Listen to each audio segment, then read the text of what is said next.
My God Almighty, I call heaven and earth to be a record today. People don't come to conclusions on facts based on what the evidence is. They come to conclusions based on who they identify with and who they're a bigger fan of. So when you start getting into this, like, she cheddar bobbed herself and it went to a jury, Including you, Jay-Z. I am an apostle of God, and you will know who I am. right? I'm no fan of Meg Thee Stallion. Like, I don't like her music. Yeah. I don't think she represents anything wholesome or any sort of net positive to society. Totally. But it's all you guys that care about is about to be triggered by what I say next, so buckle up. Uh-oh. But even when there's unequivocal evidence for something Yeah. that I didn't even really rock with ideologically. Uh-oh. You ready? Yes. Ruslan. To this Tory Lanez, Megan Thee Stallion situation. I have a theory about that. This dude's facing 22 years. Oof. How old is he now? He's 30, I think. Okay. And he is he's gonna get deported because he's Canadian. Oh, that's what it was. I was like, I thought this happened in Toronto or something. No. He's from Toronto, but this is gonna get deported. So he's facing 22 years.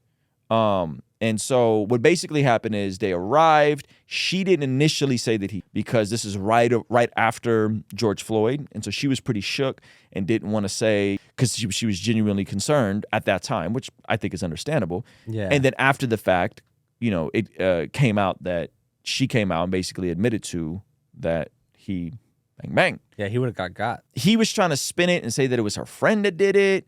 And then eyewitnesses stepped in and said it was a man from the car. It was an altercation over apparently her friend hooking up with him and this whole thing. So Meg only lied about her relationship with Tory. Yeah, I mean, I think everybody knew they were together, didn't they? Like you get by somebody. Ain't that kind of confirmation that something's going on? Like, yeah. What? Right?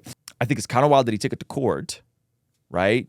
The macro idea is we're in an era where people can have their own facts and their own history. And make your own story. And their own reality. Wow. They have their, like, you could have your own narrative Yeah. about what happened and just manifest your own truth. And that's what Tory Lanez was on. This man made a whole album He's like, it didn't. denying all of it. There's got to be cameras The on it, too. forensics of the bone and like detailed bars about like how, bro. And then when they read the what's that called? The verdict, his parents got up and were like disruptive and like not cursed, but like proclaimed that the court was gonna have to answer to God. I heard that his dad was a pastor.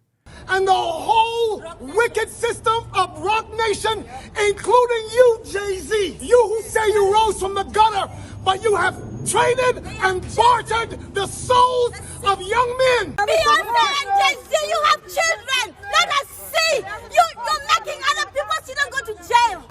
My God Almighty, I call heaven and earth to be a record today. That Rock Nation, you will crumble. I am an apostle of God, and you will know who I am. Whoa. Or is a pastor. I'm taken aback by all of this. Like, Yeah. But this is the time and era where it's not about let's get to what actually happened. It's when there's a reasonable when there's not, I don't even think there was a reasonable amount. Like she was fairly consistent, and you know, he denied it. But this is the time and era where people will just jump on whatever narrative, and it's like people like being contrarians, right? I'm no fan of Meg Thee Stallion. Like, I don't like her music. Yeah. I don't think she represents anything wholesome or any sort of net positive to society. Totally. But she was a victim in this situation. Them being like, they're going to have to answer to God is like funny in a way, because it's like, it feels like Tory Lanez is kind of answering to God for the decisions he's made up to this point. Right. Yeah, you don't come to conclusions like this accidentally. Yeah. Like, I'm not sure how many of you guys watched the whole trial or kept up with, I didn't watch the trial, but I kept up, like, daily updates. Yeah. They had witnesses saying he did it. There was more than enough evidence to point to him being the shooter. Her eyewitness testimony claiming he did it, her testifying, he refused to testify. Yeah. So when you start getting into this, like, she cheddar bobbed herself and it went to a jury Yeah. and they still found him guilty, Yeah. bro, you just are living in conspiracy theory la la land. Yep. Like there is no objective truth. You just kind of believe what you want and aligned with whoever you like the most. I don't really like Meg Thee Stallion. She's the establishment. She's the major labels. Tory is the underdog, and therefore, yeah, I'm rocking with Tory on this one. Or red pill versus hyperfeminism. Yeah. Oh, he right there. Right? No. I'm serious. Like I'm serious. That's how like people don't come to conclusions on facts based on what the evidence is. They come to conclusions based on who they identify with and who they're a bigger fan of. That's crazy. Yeah. No, that's definitely crazy. Who That's made, crazy. Made the better album about it? Who made the better album about it? Right? Who's the bigger underdog? Yep. You know, like. This is nuts. Like, this is nuts that this is the era that we've entered in. And so, like, unless there's unequivocal evidence and proof and footage of, and even that doesn't mean anything now, as we saw, and it's going to trigger all of you guys. All of you guys that care about this is about to be triggered by what I say next, so buckle up. Uh-oh. But even when there's unequivocal evidence for something that I didn't even really rock with ideologically. Uh-oh. You ready? Yes. Kyle Rittenhouse. Unequivocal evidence. Yeah. He's getting chased. Stuff thrown at him. The guy tramples him. He falls back, defends himself. He did 2 people. No, he didn't. This is crazy. He didn't. He defended his life. He defended himself. Screamed murder right? into the But Zach, there was evidence of it, and people still ran with whatever narrative that was fed to them by their little echo chamber. Yeah. What did he do? He drove 20 minutes from his house in the same area where all of his homies lived. And his grandma or his dad, right? His biological dad that lives in the city. Right. The city, But this is the era that we've entered. We've entered the era where it doesn't matter what the actual facts are. I bet you if there was footage of Tory doing this, there would be still a segment of people be like, nah, son, that's a deep fake. It's a deep It's not real. It's AI. This is just wild that there could be evidence, an overwhelming amount of evidence about something. Yeah. A jury can find somebody innocent and people will, or guilty in Tory Lanez's case, and people will still run with their narrative. You know what it's called? It's called anchoring bias. It's however you receive the information first, you're anchored in to whatever is your perception of it. So if you're a Tory Lanez fan, you have a bias towards Tory Lanez, you get his take, I didn't do it, I'm innocent. That anchoring bias, the first impression of it is now you're locked in. You know what I mean? And so the same thing with the Kyle Rittenhouse situation. The anchoring bias was he did something to people at he randomly drove into a protest and opened fire on 2 people. Yeah. That's not what happened at all. That's not what happened at all. Like, at all. Like, even in the slightest. He wasn't there agitating people. You know what I'm saying? There's no evidence of that. Like, and he got chased by a pedophile, a convicted pedophile at that, and attacked by a dude who was earlier calling him the N-word. Where was the outrage for a white dude yelling out the N-word, by the way? Right? And got assaulted and defended himself. Assaulted twice. That's crazy. Right? So this is the era that and by the way, I don't have a dog in a fight. Like, I'm not Kyle Rittenhouse fanboy. Like, I don't care. But it's just like there's objective fact and we don't acknowledge it. Like, we don't acknowledge it, which is crazy to think about that this is the era that we're in. Yep. You know what I mean? Here's my theory, and you tell me, you push back. You got any other thoughts on this before? No, I don't. No?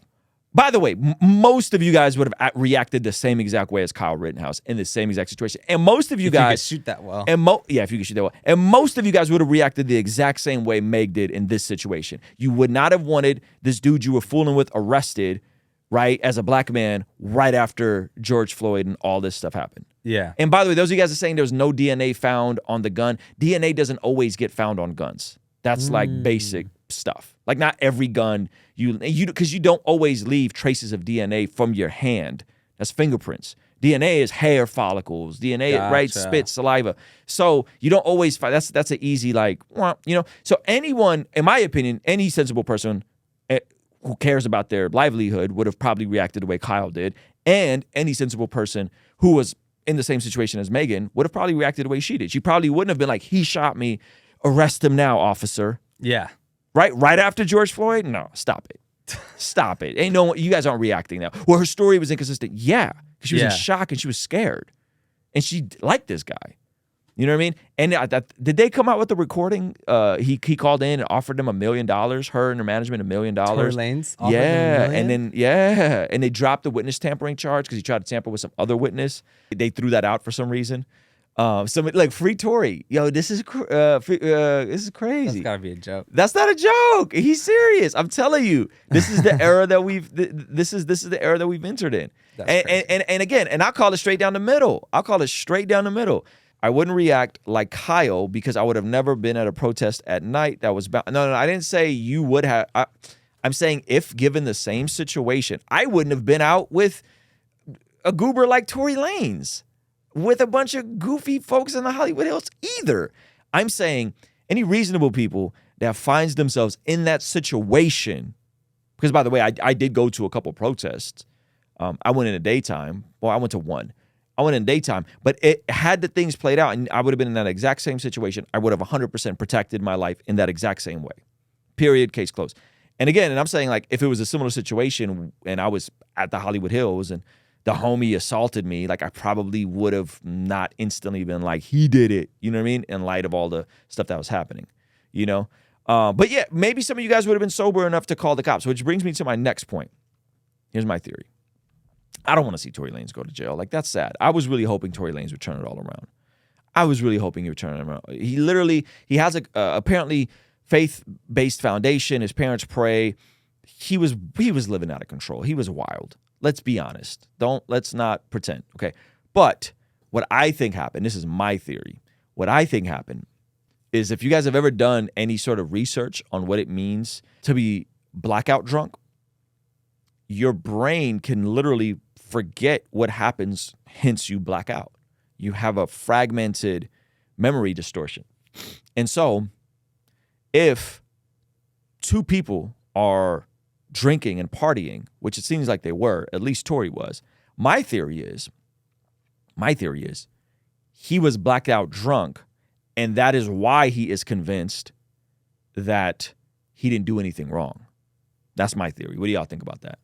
And so that's why some of the accounts were conflicted. Because if you don't regularly drink or you drink too much, you guys have never had an alcoholic family member?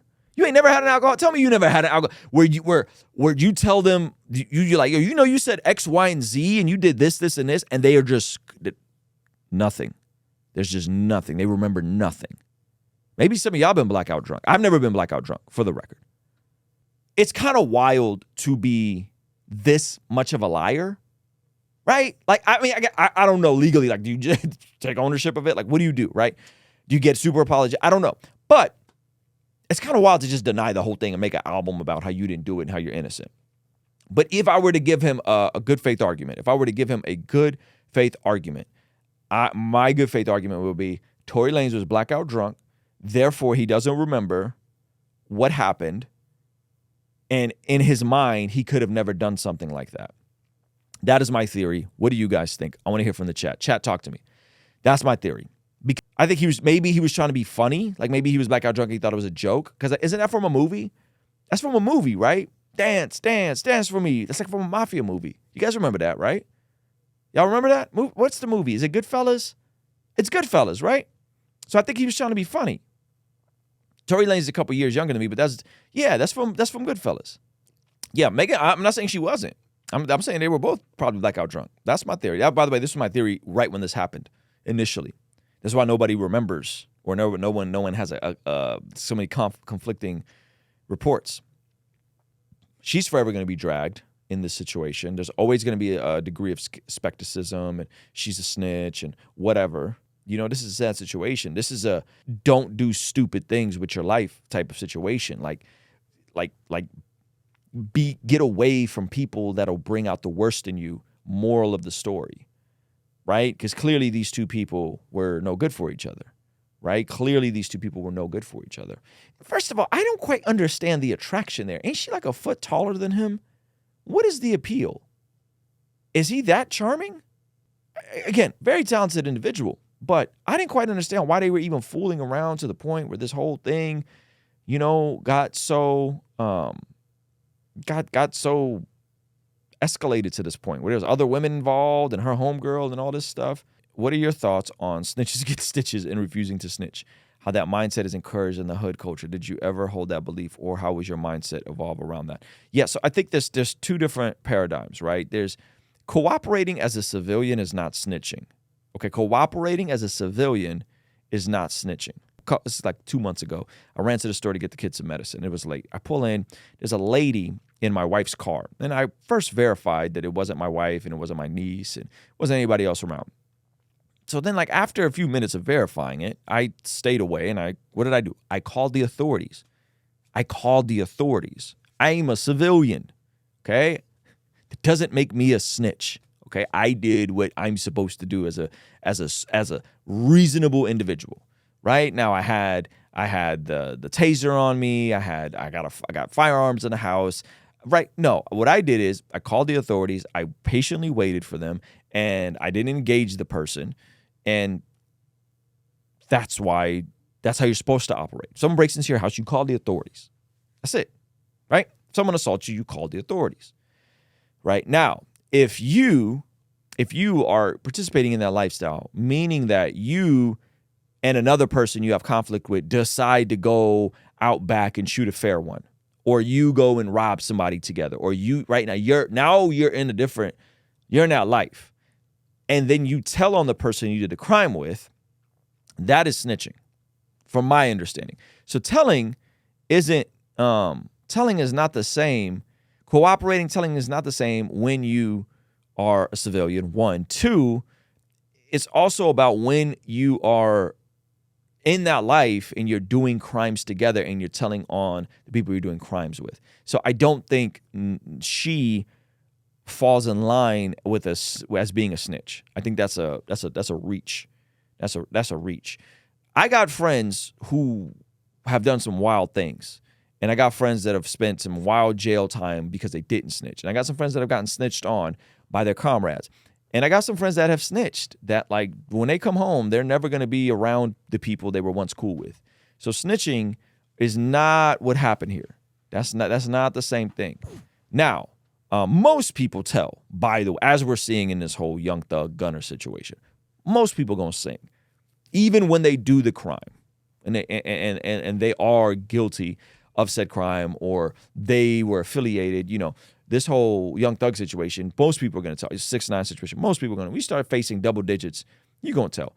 Megan Thee Stallion saying he assaulted me is not snitching, right? That's not snitching. That's a terrible way to look at it. And so I think the layer of don't cooperate with police, I think that's another nuanced layer, perhaps with the black community and their history with police. That I'm guessing that's where that's coming from. But if somebody breaks into your house, now there's some folks that will never call the police ever. Now, I would say that's foolish as well. But yeah, I would say with Snitch9, I almost call him Snitch9. What 6ix9ine did was absolutely snitching. What Gunna did, from what I've looked at, it sounds super sus, and it sounds like he may have fallen in that category of cooperating, running with people who were doing crimes, and he kind of may have known about it, may have not known about it. But this is where all this stuff is going to get murky, because guess what? Most people end up telling. That's just it. Most criminals be telling. Like, that's how it works. Like, you do something crazy and you're looking at double digits for just being affiliated with some guys. Nah. You telling. Yeah. That's it. You're telling. You're singing. You are singing.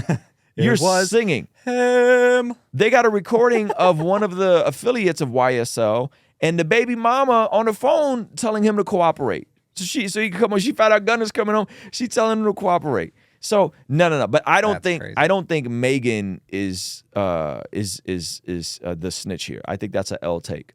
Terrible gun safety. Yeah. you just failing. Coley in New York would be disappointed in you. Yeah. You just L after L, right? Poets, what is that? Warrior Poets would kick you out of the club if they knew you were on that time, right? Yeah, exactly. Why offer the million to Kelsey and Meg? There you go. That's a great question. All right. The moral of all these stories, God's ways are for your best interest. I'll say it again. Living your life the way Jesus prescribes is in your best interest, okay? This will keep you away from situations where you get blackout drunk and but end up in a situation where you, right, hurt somebody like this. And then your whole career, your whole life is done.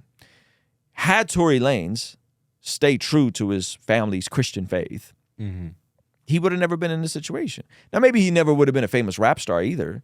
Yeah. But like, what do you want? You want to be a famous rap star with do you want double digits in prison? Yeah. Or do you want to live a quiet life following Jesus? I don't know. Yeah. I take the quiet life following Jesus. He probably would have been a lit Christian rapper. You know what I'm saying? He's talented enough. But I digress. So the moral of the story is, living your life God's ways will keep you in God's will, and it's there for your business to optimize. Hey, this clip is from our daily after party stream. If you enjoyed it, consider signing up for our Patreon community for only $5 a month, where you get access to the replays of our daily after party streams, as well as the uncut extended versions of our podcast, Discord access that's private, and a discount code for our merch store, only $5 a month. And ultimately, it's the best way to help us contextualize the gospel of Jesus using media, podcasting, and of course, YouTube. The link for that is in the description or in the pinned comment. We really want to get you on Patreon. I promise you, the perks are amazing. You should get on there. It's only $5 a month. I'll see you over there, all right? Peace. And it said that Simeon blessed God.